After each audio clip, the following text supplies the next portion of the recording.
Eh bien, bonjour ou rebonjour pour les personnes qui viendraient d'écouter la première partie du mandala du dépassement des peurs. Nous allons dans cette deuxième partie aborder la construction de ce mandala. Cette construction comporte 9 étapes. Ah, vous allez me dire, c'est compliqué. Non, non, pas du tout. On ne va pas pouvoir dépasser ses peurs simplement en claquant dans les doigts. Sans attendre, commençons la première étape, le mandala central. Comme vous pouvez le voir, ce mandala central est composé de plusieurs symboles. Chaque symbole est en lien avec un mandala satellite que vous allez devoir construire pour dépasser vos peurs. Le premier mandala satellite, le mandala de la pureté du cœur, vous permettra de vous reconnaître et d'être reconnu. Le deuxième mandala satellite, le mandala du reflet de la personnalité, vous permettra de vous voir tel que les autres vous voient. Le troisième mandala, le mandala de l'action, permettra d'agir, d'avoir les clés pour agir et donc d'avancer, de dépasser ces fameuses peurs. Le quatrième mandala, le mandala de l'emprisonnement, permettra de sortir de l'emprisonnement. Le cinquième mandala, le mandala du libre arbitre, vous permettra d'être libre de décider et non pas de décider par rapport aux décisions des autres. Et enfin, le mandala du relationnel vous permettra, sans rechercher le relationnel, d'avoir auprès de vous le vrai relationnel. Avant de passer à l'étape numéro 2, la mise en place, la construction du mandala satellite de la pureté du cœur, qui permettra de vous reconnaître, revenons au mandala central du dépassement des peurs et agissons. La première action à faire est de vous rendre dans la nature, dans votre jardin, dans la forêt, au bord de la mer, sur une plaine, peu importe, pour y trouver votre pierre du chemin. Cette petite pierre du chemin qui paraît insignifiante a une richesse importante. Elle a la richesse des énergies du soleil, de la lune, bien entendu du jour et de la nuit, des gens de passage, de l'eau peut-être, de la pluie, du vent, etc., etc. Et cette pierre du chemin vous accompagnera tout au long de l'élaboration du mandala du dépassement des peurs. Quand vous allez rentrer avec cette pierre du chemin dans la poche, cette pierre du chemin que vous aurez trouvée dans la nature, dans votre jardin, dans un endroit plaisant, vous allez réfléchir et vous allez déterminer votre plus grande peur, votre plus grande frayeur. Alors bien sûr, certaines personnes vont me dire « Oui, mais si je pense à ma grande frayeur, la loi de l'attraction va me dire effectivement que je vais attirer des frayeurs similaires. » Je suis tout à fait d'accord avec vous. Mais pour l'instant, on va essayer effectivement de dépasser ces grandes frayeurs sans justement les attirer. Une fois qu'on aura déterminé cette grande peur et cette grande frayeur, eh bien, vous noterez cette peur sur une feuille de papier. C'est très important de le noter sur une feuille de papier. Après avoir écrit vos peurs ou vos frayeurs sur cette feuille de papier, prenez le mandala central du dépassement des peurs, positionnez-le sur une table dans une zone de vie. Pliez cette feuille en 4 et positionnez cette feuille pliée en 4 au centre du mandala. Prenez une bougie chauffe-plat, allumez-la bien entendu, posez-la sur la feuille qui est sur le mandala, mais attention, prenez les précautions nécessaires pour ne pas transmettre le feu à la feuille et au mandala, ainsi qu'à la table et peut-être même à la maison. Soyons prudents. Un petit récapitulatif pour le mandala central du dépassement des peurs. On cherche une pierre du chemin, on détermine sa plus grande peur, on note cette peur sur une feuille de papier, on installe le mandala central du dépassement des peurs sur une table qui se situe dans une pièce de vie, on plie la feuille en 4, on la positionne au centre de son mandala,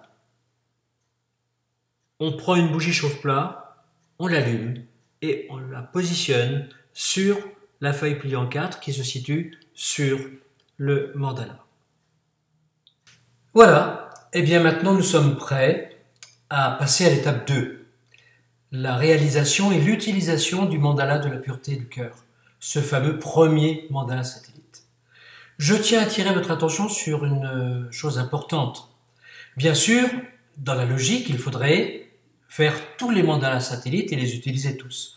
Mais si vous n'avez besoin que d'un ou de l'autre, n'hésitez pas, faites le choix et établissez, créez, utilisez uniquement les mandalas qui vous conviennent. Alors, analysons un petit peu ce mandala de la pureté du cœur, ce mandala satellite de la pureté du cœur. Il se compose de 3 symboles.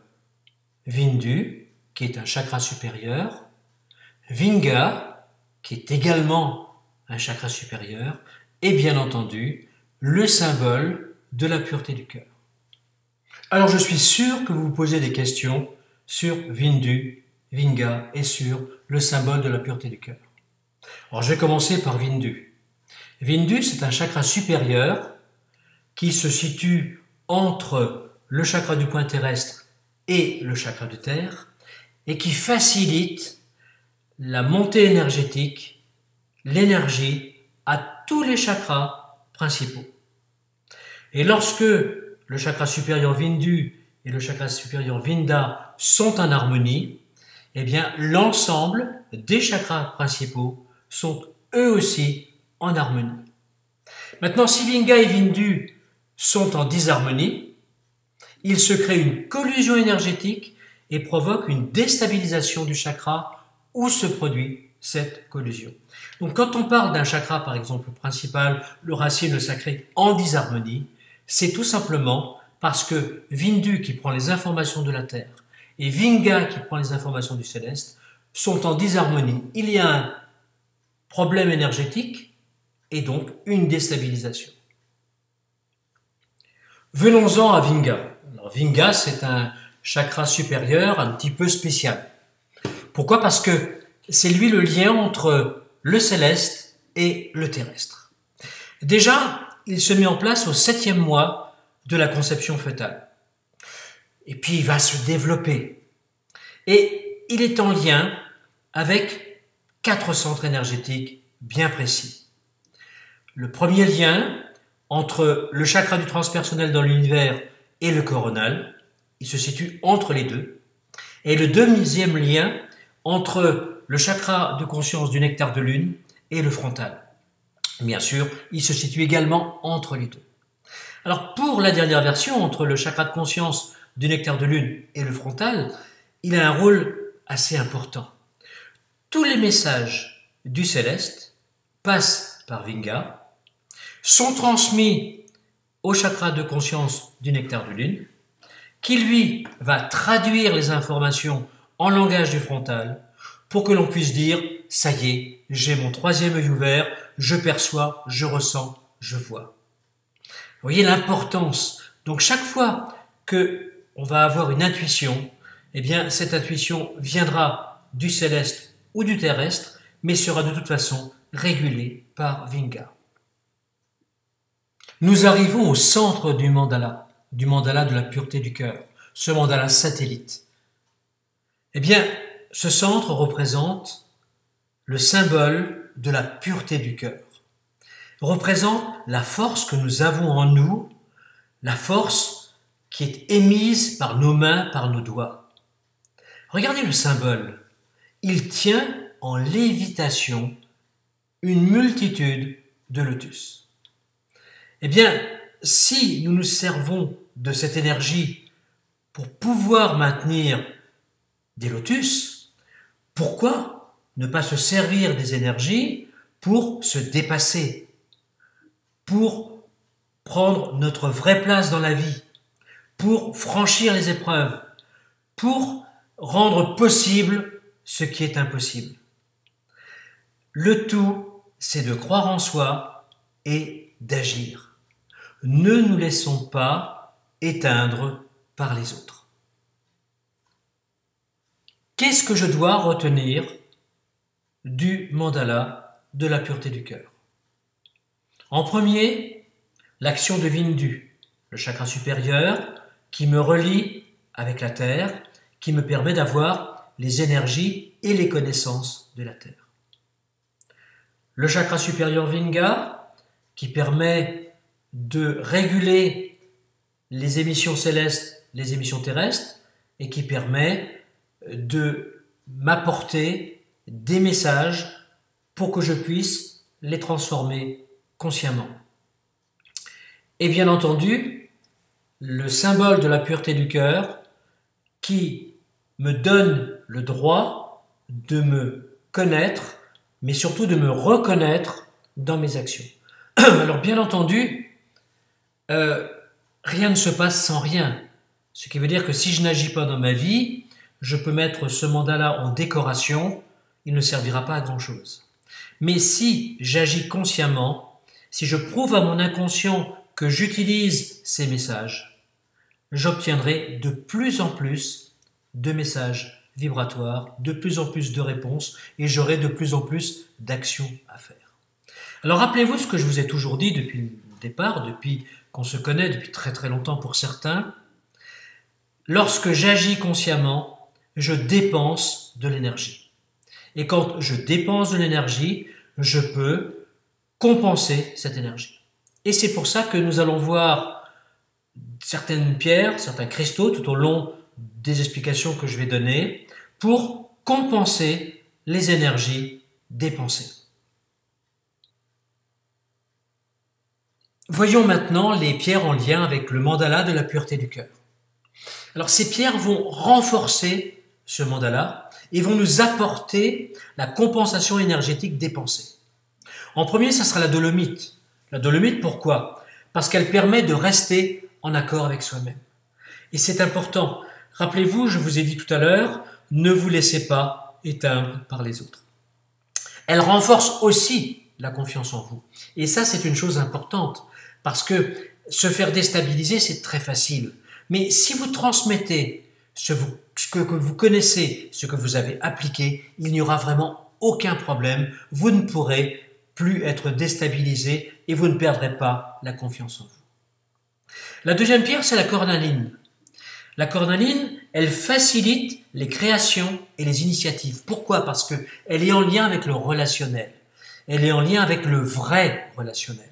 Et pour dépasser ses peurs, rien n'est plus joyeux et facile que d'avoir du vrai relationnel. Du relationnel qui ne va pas vous dévaloriser, qui ne va pas vous déstabiliser. Elle permet aussi, plus rapidement, de prendre les bonnes initiatives pour dépasser les difficultés de la vie. Et ça aussi, c'est une chose importante. On ne se laisse pas abattre par une difficulté. On prend son courage, on agit. Et là, la pierre va amener toute son énergie et va vraiment compenser ce que vous dépensez. Vous allez maintenant agir. Vous allez prendre des engagements et vous allez avancer. On ne peut pas dépasser ses peurs sans avancement. Alors, vous allez prendre la pierre du chemin que vous aviez cherchée, vous allez la prendre dans votre main gauche. Et puis vous allez vous diriger vers votre table où vous avez le mandala central en place avec votre feuille de grande peur, avec cette bougie. Eh bien, si elle est éteinte, rallumez-la. Et puis vous allez poser le mandala de la pureté du cœur en face du symbole de la pureté du cœur. Jusque-là, c'est pas trop difficile. Il ne vous restera plus qu'à poser les deux dolomites et les deux cornalines sur le mandala de la pureté du cœur pour être prêt à agir. Mais avant d'agir, vous allez déposer votre pierre de chemin que vous avez dans votre main gauche, vous allez la déposer sur le chakra supérieur Vinga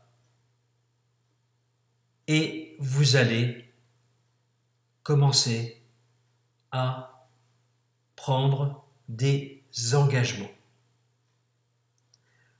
Vous rapprochez votre main droite du mandala de la pureté du cœur jusqu'à en ressentir des vibrations. Rassurez-vous, si vous ne sentez pas de vibration, restez à 10 cm au-dessus de ce mandala. Et vous allez dire à haute voix, je montre ma véritable personnalité. Je montre ma véritable personnalité. Je m'autorise à montrer ma véritable personnalité. Eh bien, plus vous allez le dire et le redire, plus vous allez ressentir des vibrations dans votre main. Pourquoi ? Parce qu'il y aura un échange énergétique entre vous et le mandala. N'oublions pas que vous prenez un engagement. Je montre ma véritable personnalité.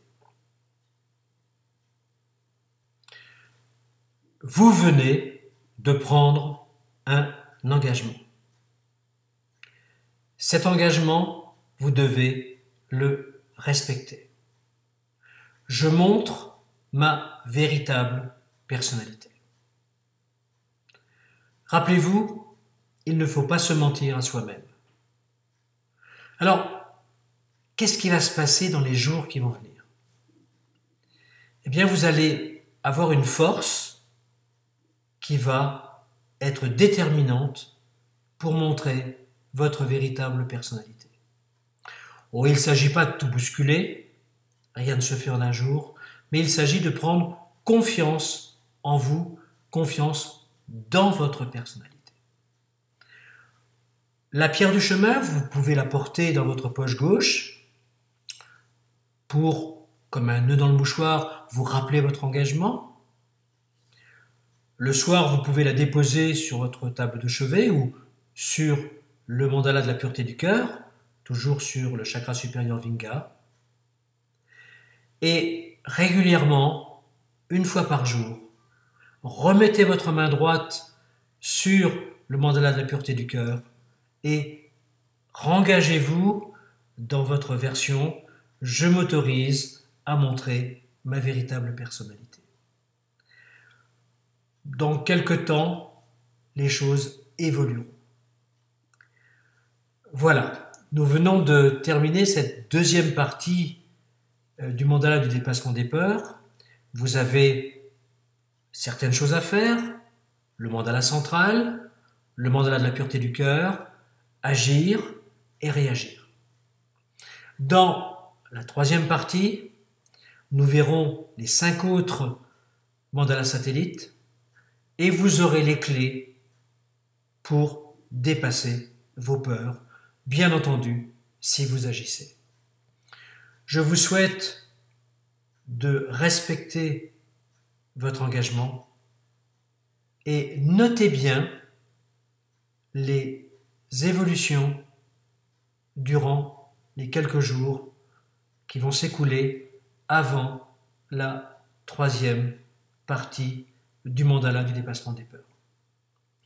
Les bonnes choses et les évolutions, on ne s'en rappelle jamais. Alors je vous donne un exemple. Une petite dame qui avait peur de prendre l'autoroute est venue me trouver quelques mois après en me disant « Oh, rien n'a bougé ». Mais lorsque j'étais sur l'autoroute, j'ai pu changer ma roue gauche et repartir. À part ça, rien n'avait évolué. Surtout que, je répète, cette petite dame n'osait pas monter sur l'autoroute. Donc notre avancée, on ne la voit pas et c'est pour ça qu'il faut la noter. Je vous dis à bientôt et j'espère que vous évoluerez et que vous avancerez dans votre vie. Juste encore 2 choses à vous dire. Nous fêtons cette année le 10e anniversaire des éditions JMD. Eh oui, déjà 10 ans, le temps passe vite. Et pour ce faire, tout au long de cette fin d'année, eh bien, vous aurez droit et nous vous offrirons des promotions, des avantages, des conférences, des ateliers. Pour le matériel du mandala du dépassement des peurs, eh bien, qui a une valeur de 133 €, nous vous l'offrons pour fêter cet anniversaire à 50 € plus 5 € de frais de port pour les personnes qui ne viendraient pas directement chercher ce matériel aux éditions ou lors de nos déplacements, de nos conférences ou de nos ateliers. Bien entendu, jusqu'à fin de disponibilité des stocks.